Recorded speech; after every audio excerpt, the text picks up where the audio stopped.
Hey, it's your girl, Coach Carmelle. It's a little early for me. I'm usually on about mid-morning, but I definitely wanted to jump on here and talk about some frequently asked questions, common questions that people have when going whole food, plant-based vegan. And I'm going to address four of the most common ones that I've seen, and some of the ones that some four of the common ones that I've heard that people have asked me, and also some of them I even had, right? A couple of questions I'm inputting in there is some questions that I even had myself. So I want to say welcome back to my channel. You are here with me as we discuss whole food, plant-based vegan with regards to our cravings and indulgences with sugar. So let's get started. But first and foremost, I want to say thanks for listening. Thanks for watching. Thanks for subscribing. If you haven't already, definitely hit that subscribe button as I make my way to 1,000 subscribers. And I can't do it without you. So I appreciate that. So, first question that I want to address. Somebody had told me, when I eat veggies, I still feel hungry. How can I feel full on veggies? Well, that's the beauty of being whole food plant-based, or going whole food plant-based, or eating whole food plant-based food. It's the fact that it's calorie dense. And what does that mean? That it's very low in calories, right? Calorie dense. Did I use that right? Well, you know what? I'm live. I can't change that. But um, pl- plant foods, and I'm always saying add more plants to your plate, right? Plant foods tend to be very, very low in calories. So a lot of times people do worry about calories, but we can talk another day why I don't do that.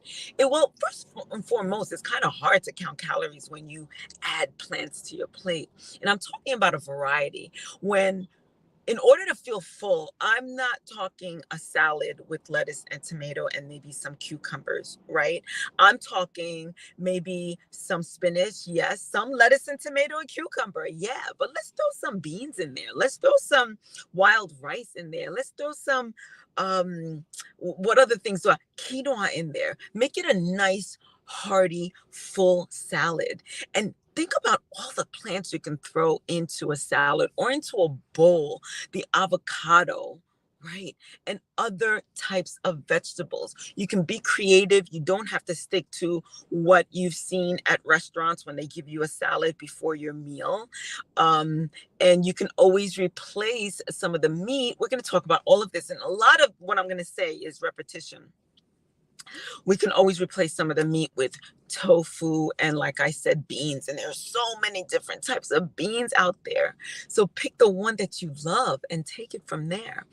And so the first thing I remember when somebody asked me, Carmelle, I'm always full. And what do I do when I eat vegetables? Not I'm always full. I'm always hungry. When I eat vegetables, I get hungry. My first reaction was eat more, which brings me back to that calorie issue, right? People are so concerned with calories and the amount of food that's on their plate. Usually a full plate will be, for me, it used to be kind of like a little bit of rice, a little bit of broccoli, and a big piece of chicken. And you're used to seeing such little food on your plate. Guys, when I eat, my bowl is so full, and it probably still has less calories than that my typical plate with the chicken, but more nutrients. More nutrients means more satiety, so that you're nice and full, right? So keep those things in mind. Eat more. Just eat more. Um, the second question was, isn't it more expensive? Yeah, I want to do better. I want to eat the plant-based foods, but it's so much more expensive. Well, is it? Think about it. Is it more expensive if we're still eating rice and lentils, right? We're still eating, well, I like wild rice and different types of whole grains. And then when we go to the produce department, if we buy foods that are in season, they're fairly moderately priced. And if you really want to get into where my mind goes and takes it, I'd rather spend the money at this stage of the game than sacrifice nutrition and health and be ill later, taking off a day of work, spending the gas to go to the doctor's office or the hospital, spending money on medicine, and just maybe even laying up home being sick at home where you're not getting paid at all. So which is more expensive? So you think about it in terms of that, because our health is really an issue. And that was a big highlight during the pandemic. The people who are at high risk were those that were not as healthy as they could have been, right? And that all goes to dietary choices, what we're choosing to eat. I mean, we're not debating over that, right? We're not debating over whether or not eating plants or eating in a healthier way will keep us healthier, especially when viruses are going around, right? That's not the debate here. Okay, good. Okay, good. But to um, there are ways to eat your plant-based foods and not have it cost a fortune. It's about paying attention. It's about learning a little bit more about what's at the supermarket and what's available to you. It's about going in the inside aisles. Everybody's always saying, don't go in the inside aisles. But that's where our grains are hiding, more or less. And they might be on the top shelf where you can't see it, or the bottom shelf where you can't see it, because of course the middle shelves are taken up by the ultra processed foods that really want to get your attention. But that's a completely different conversation. The third question, let's move on. What do I do? What was the question? What do I do? Oh, if I start craving meat or dairy. That's very real. That's very, very real. And I love that question because it can happen. For me, I come from a place of sugar addiction. But when we're talking about the grand scheme of things, and when we're talking about the bigger picture, and you decided, I'm going to do this, I want to do this, but right now I'm craving meat. What do I do? Sometimes you can take a deep breath and let the feeling pass. And other times you could just feel, like I said, fill yourself up with nutrition, like be hyper focused on hyper nutrition. But there are a slew of vegan products out there. And what I like to think of as transitional products, I didn't transition off of that. I literally went from being a meat eater to a whole food plant-based, and I did not transition or experiment with those fake meats. I'm not going to name them here, but that's an option, as long as you know that those foods are ultra processed and they're not beneficial to us long term.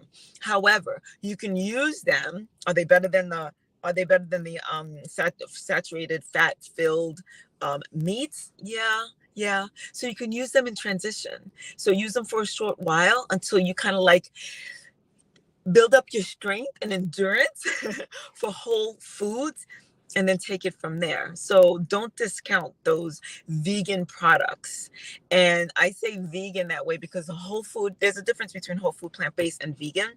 Whole food, plant-based. Okay, well, let me start with vegan. So a lot of people are familiar with the term vegan. And when I say I'm whole food, plant-based, sometimes they don't understand what I'm saying, but they understand the term vegan. Vegan is leaving out the meat products.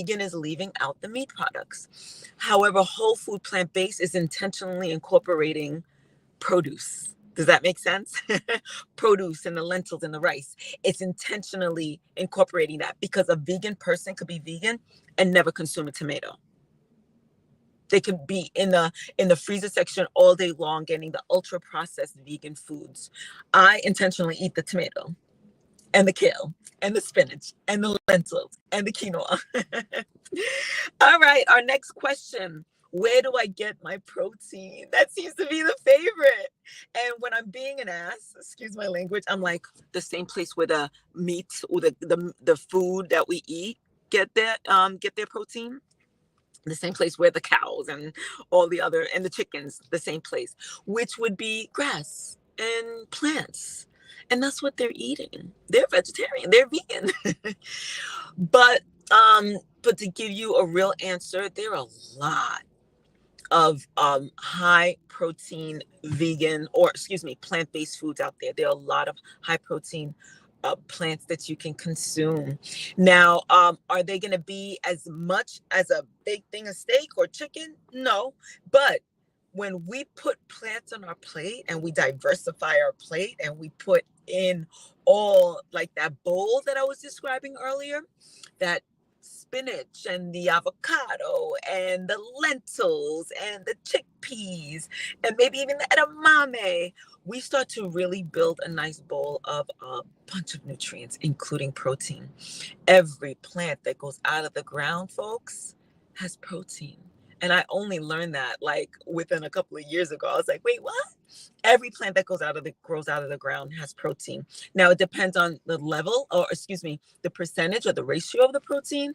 Some plants have very, very little protein, but it still has protein.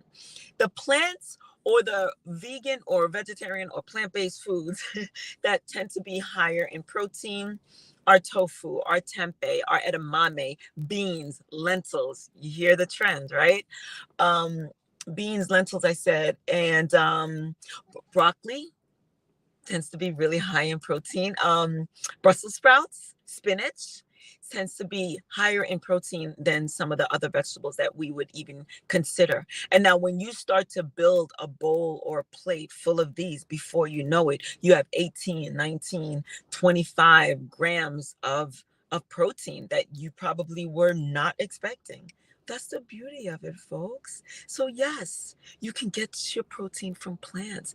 Some people just don't know that plants have protein. They feel like the only source of protein are meat products, and that isn't so. So I want to say thanks for listening. Thanks for subscribing. And I'll see you tomorrow. Ciao, ciao.